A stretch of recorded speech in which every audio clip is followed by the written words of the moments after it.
Então, pessoal, sejam bem-vindos ao canal da Epifania Sociológica. Hoje a gente está tentando criar um novo formato aqui, a gente vai ver se vai funcionar ou se não vai, tá?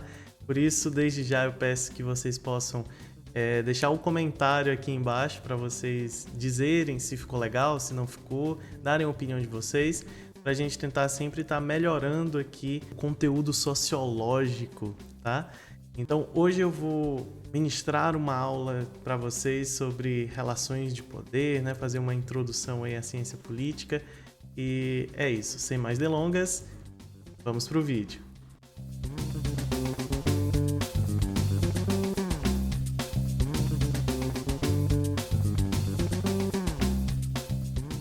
Mas afinal, como é que a gente pode começar essa discussão sobre relações de poder e de Estado? Por onde que a gente pode pensar isso?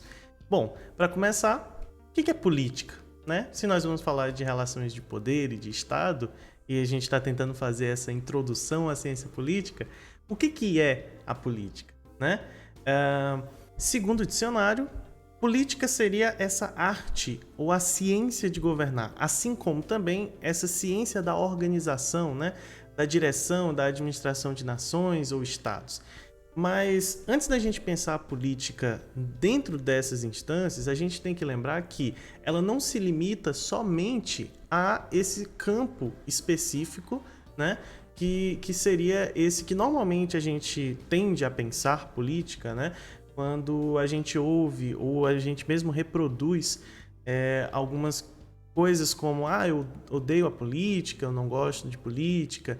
Normalmente, quando a gente faz essa associação, a gente está tentando pensar em quê? Política associada aos políticos profissionais, aquelas pessoas que vivem da e para a política, né?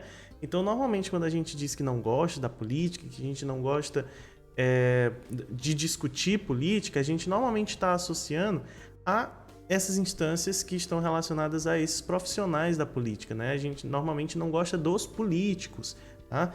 Mas a política, ela se dá em instâncias muito maiores do que isso. E aí eu gostaria de tentar esclarecer que, quando eu digo que a política ela se dá de uma maneira muito mais ampla, eu estou me referindo a que tudo aquilo que é coletivo, tudo aquilo que foge das instâncias do mundo privado, tá? A gente pode relacionar isso com a política. Então, política tem a ver com tudo aquilo que é coletivo, tá? Todas as tomadas de decisões que não envolvem somente a minha pessoa, eu enquanto indivíduo, enquanto sujeito inserido nessa sociedade, tá? Mas tudo aquilo que está para além das minhas vontades individuais, aquilo que está coletivo, que é público, tá? Faz parte daquilo que nós podemos chamar de política.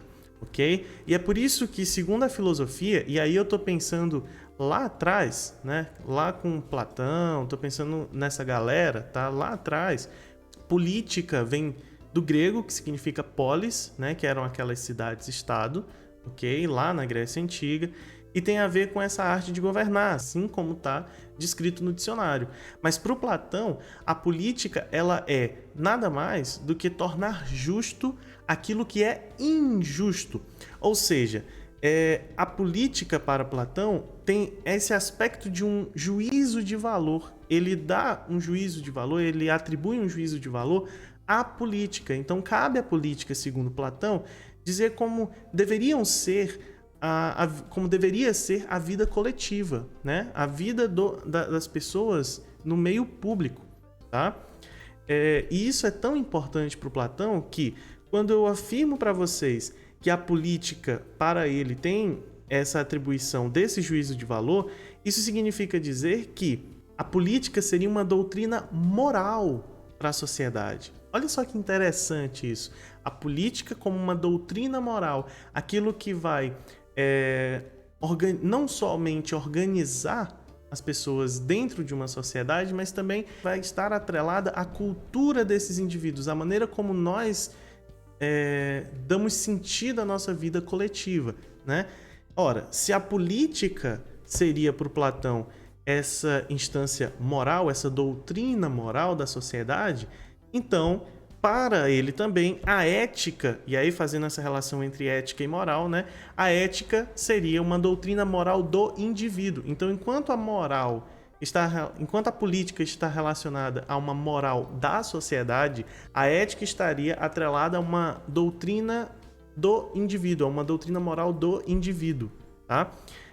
Mas aí, vamos fazer algumas considerações rapidinho para a gente poder entender o que são essas coisas, né? O que é ética, o que é moral, que às vezes isso fica um pouco confuso para a gente, né?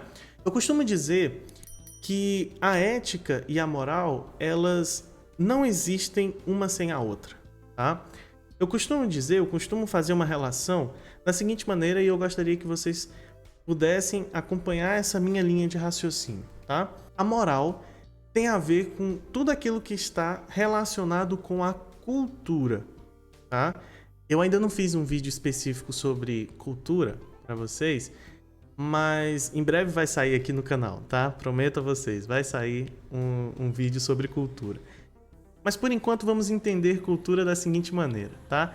Cultura é a nossa capacidade humana de modificar a natureza a nosso favor. É a partir da cultura que nós damos sentido ao mundo em que a gente vive, ao espaço em que a gente ocupa. É a partir da cultura, tá, que nós damos significado para as coisas que estão ao nosso redor. E cultura tem a ver com todas essas práticas, esses comportamentos que são compartilhados entre nós, indivíduos. Então, eu sozinho posso até ser um produto da cultura, mas eu sozinho, enquanto indivíduo, eu não consigo atribuir a uma sociedade inteira um aspecto cultural. Porém, quando uma quantidade significativa de indivíduos compartilham determinadas práticas e comportamentos, nós podemos chamar isso de cultura. E o ponto principal aqui, e é por isso que eu faço essa relação entre moral e cultura, tá? É que a cultura, tá? Ela varia tanto no tempo quanto no espaço. A cultura varia no tempo e no espaço. O que isso significa dizer? O que nós temos em termos culturais, tá? Hoje, falando de Brasil, tá? É totalmente diferente do que nós tínhamos há 50 anos atrás e afirmo com toda certeza para vocês que será diferente daqui a 50 anos à frente. Por quê? Porque a cultura, ela varia no tempo, ok? O que nós temos enquanto práticas culturais varia no tempo, assim como varia no espaço. O que nós temos em termos culturais aqui no Brasil, né, se difere e muito nos Estados Unidos, se difere do Japão, se difere da Rússia, se difere da França, da China, tá? Por isso, lembrem-se sempre, quando nós falamos de cultura, nós falamos dentro desses termos, tá? Essas práticas, esses comportamentos que são compartilhados, que dão sentido ao mundo, ao espaço em que a gente ocupa e que varia tanto no tempo quanto no espaço, ok? E se eu faço essa relação entre moral e cultura, é porque, assim como a cultura ela varia no tempo, ela varia no espaço e ela depende, né, dessas práticas, desses comportamentos que são compartilhados entre os indivíduos, a moral também vai seguir essa mesma regrinha, essa mesma lógica. A diferença aqui é que, para algo ser considerado moral dentro da nossa sociedade, nós estamos falando, tá, de algo que é aceito coletivamente. Então, aquilo que é aceito, tá, entre os indivíduos, nós tendemos a chamar isso de moral. Enquanto aquilo que não é aceito coletivamente, nós costumamos dizer que é imoral ou amoral, né? Comportamentos que não têm moral, são esses que não são aceitos coletivamente. Mas lembre-se, esses comportamentos que nós estamos chamando de comportamentos que são aceitos, que atribuímos um valor moral a eles, tá? Variam no tempo e variam no espaço. É por isso que há 50 anos atrás, algumas práticas que teríamos hoje, né, seriam consideradas como comportamentos imorais para a sociedade. E com certeza, daqui a 50 anos à frente, nós também vamos nos deparar com determinados tipos de comportamentos que nós vamos atribuir isso a um comportamento imoral. E é por isso que eu faço essa relação entre moral, tá, e cultura.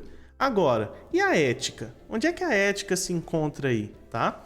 A ética nada mais é do que uma reflexão sobre a moral.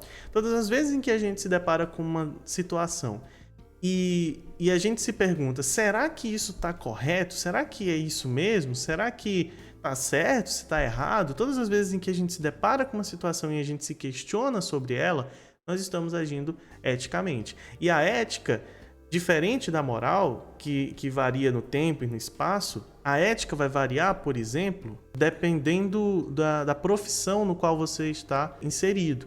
Então, a ética médica é diferente da ética policial, é diferente da ética de um professor, tá? Mas onde é que está essa diferença, né? Por que há essa diferença? Ora, se um médico, pensem comigo, se um médico ele precisa fazer uma cirurgia no maior assassino de todos, né? Ele tem ali na frente dele a vida desse sujeito, ele pode, né, conduzir à morte desse indivíduo.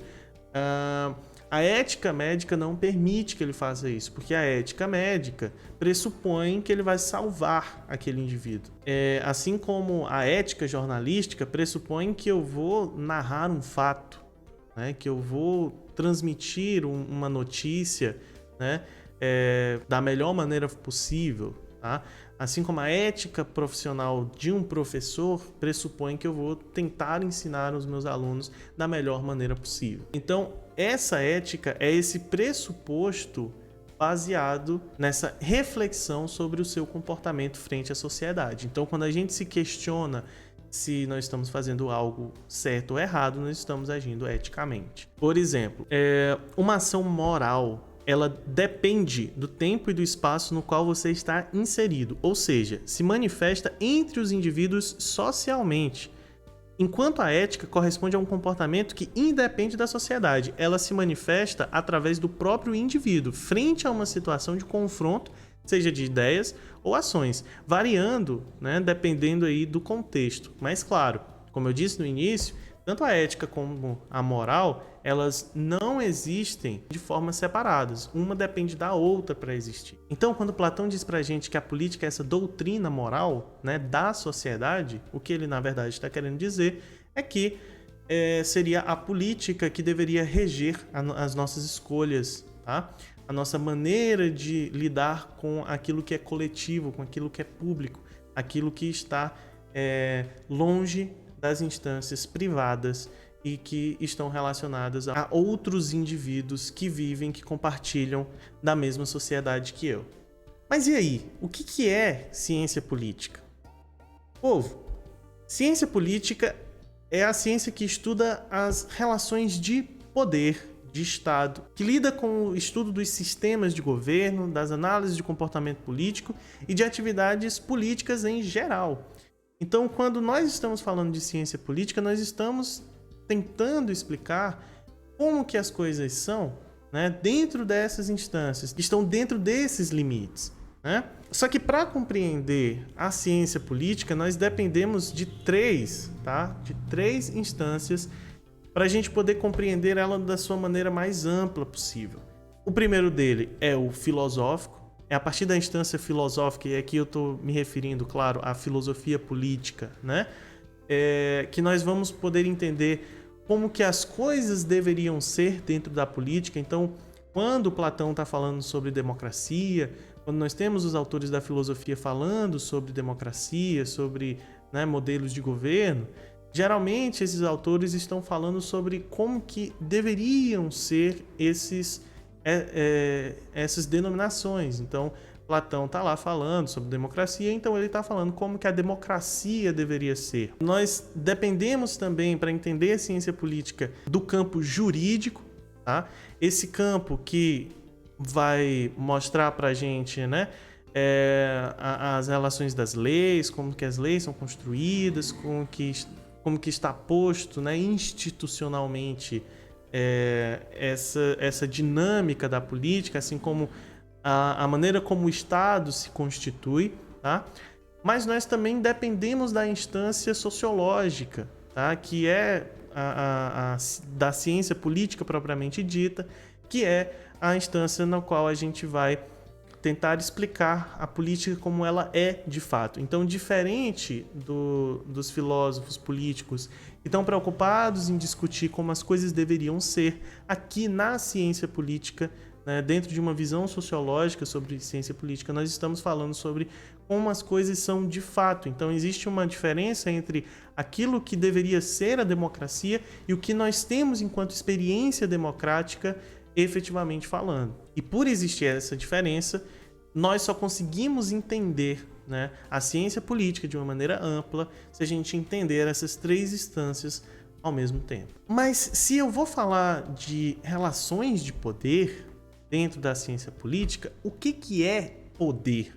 Tá? Será que poder é o Superman? É o Naruto? Será que esses caras são os que têm poderes? Né? Mas não, gente. Para a sociologia, tá? E aí, trazendo essa reflexão para dentro da ciência política especificamente, eu costumo dizer que poder tem a ver com influência. É a capacidade que nós temos enquanto indivíduos de influenciar outros indivíduos. Isso é poder, tá? É claro que a gente poderia fazer uma reflexão gigantesca sobre poder, tá? A gente poderia falar sobre muita coisa, sobre... a gente poderia construir um conceito de poder através da filosofia, através da história, através de várias instâncias, mas por enquanto é importante que a gente tenha, que a gente consiga fazer essa relação entre poder e influência, tá? Porque torna um pouco mais fácil da gente assimilar todas as outras construções que vão ser feitas mais lá na frente. Quando eu tô falando de poder, povo, eu tô falando de algo, né, que se manifesta de diversas formas, entre indivíduos ou entre o indivíduo e alguma instituição. Só para vocês terem um exemplo aí prático, tá? Eu costumo dar sempre esse exemplo nas minhas aulas, né? Quando o indivíduo A ama o indivíduo B e o indivíduo B não ama, né, não é recíproco esse sentimento pelo indivíduo A, há uma relação de poder, tá? Por quê? Porque se o indivíduo B disser, eu adoro pessoas de cabelo curto, amigo, o indivíduo A vai cortar o cabelo.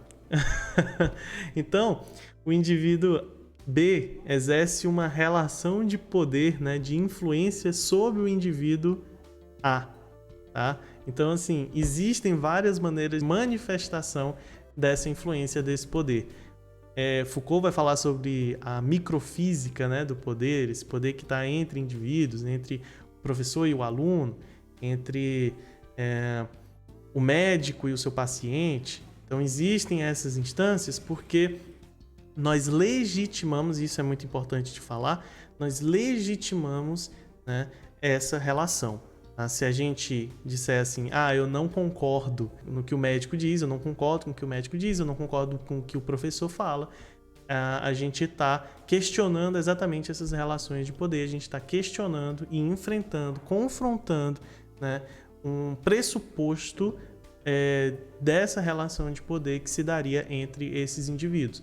Mas quando a gente está falando de política especificamente, esse poder que está atrelado à política, aí a gente está falando especificamente de um poder que se dá entre o Estado e os indivíduos, né, que estão presentes aí na sociedade. Então, por enquanto, né, a gente pode até se perguntar, né, onde que o poder se manifesta? Ora, se eu estou falando de que poder é influência, tá? Logo, eu estou pensando também na maneira como é que essa influência ela se manifesta, né?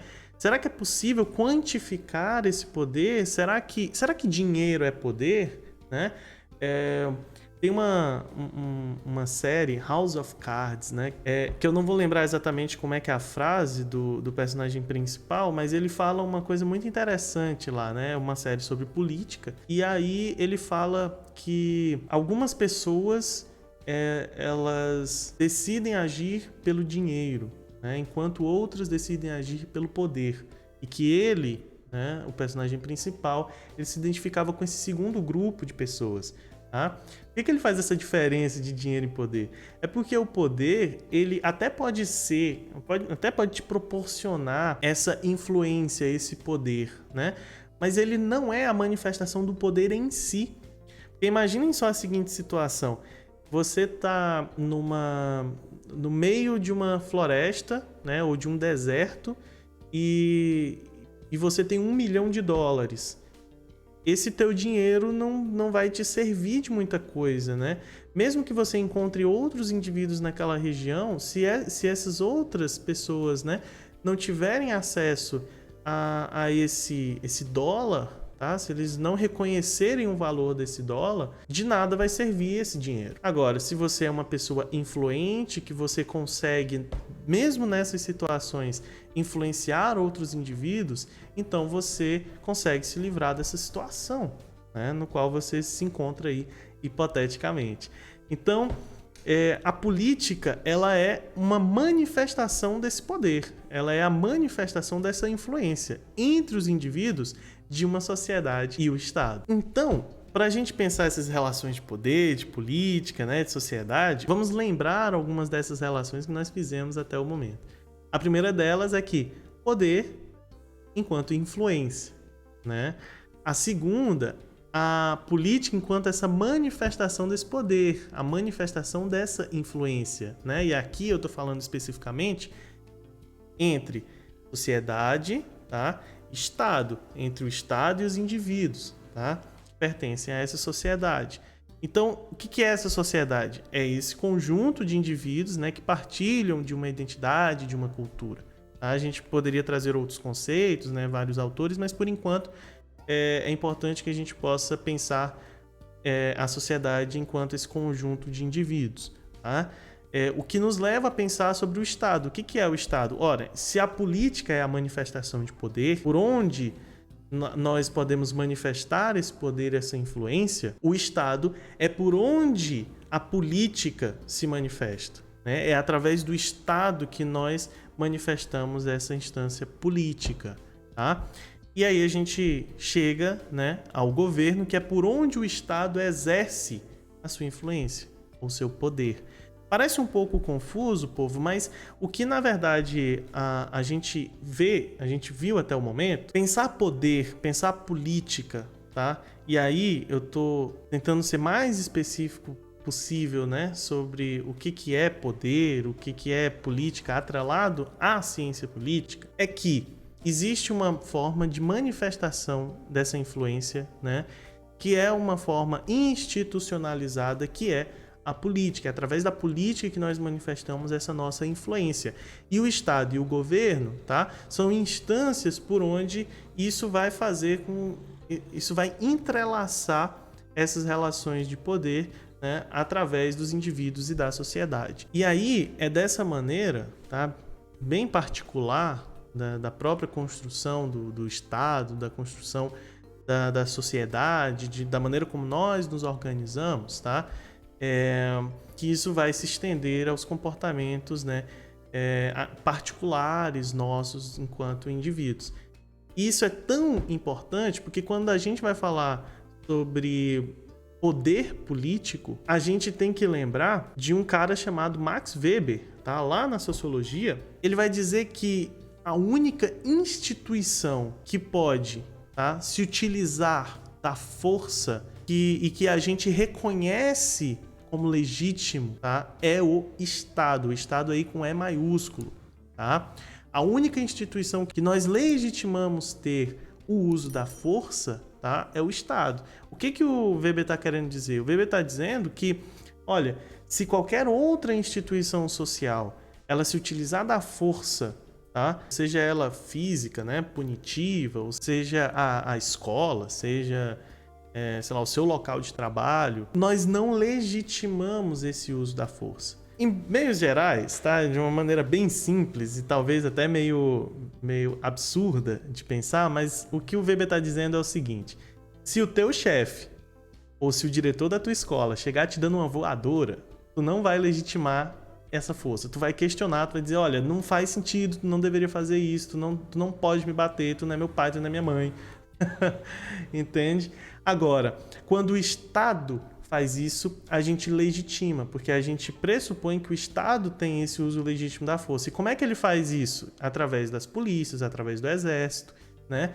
Então, esse uso da força, na prática, tá, que a gente legitima somente dentro da figura do Estado, é o que vai diferenciar tá? O poder político das outras formas de poder que são manifestadas dentro da sociedade. E aí ele vai dizer o seguinte: embora a possibilidade do uso da força legítima seja o ponto que diferencia o poder político das outras formas de poder, não é correto que se entenda que a política configure-se pelo uso da força. A política ela não deveria se dar pelo uso da força, ok? Isso equivale a dizer que, ainda que estejam dispostos e aptos para tanto, o uso da força por grupos ou indivíduos não se configura como poder político. Na verdade, o poder político concretiza-se no estabelecimento da, notem essa palavrinha, exclusividade do uso de ações coercitivas. Então, somente o Estado pode fazer uso legítimo da força, ok? Então, povo, por enquanto, é isso, tá? Esse é um vídeo introdutório sobre ciência política. Não abrange todo, né, o conhecimento que nós construímos em torno dessa ciência, mas eu trouxe aqui algumas palavras, alguns conceitos chaves para a gente poder começar a entender como que isso funciona, né, como que a ciência política funciona. Aqui no canal tem um vídeo sobre Maquiavel, que é uma das figuras aí que inaugura essa ciência, né, que é considerado como um dos pais da ciência política. Então é importante que vocês vejam esse vídeo também, caso vocês tenham curiosidade sobre o tema. Maquiavel é uma ótima pedida e um ótimo começo de estudos sobre essa ciência que é tão importante dentro da nossa sociedade. Então, quem gostou, deixa um like. Peço para que vocês possam deixar um comentário aqui no vídeo sobre o que acharam, né, desse outro modelo aqui de criar um conteúdo para vocês, tá? Se está sendo legal, se não está, se o áudio está bom, se não está. E é isso. A gente se vê numa próxima Epifania Sociológica. Muito obrigado por assistirem até o final e até breve.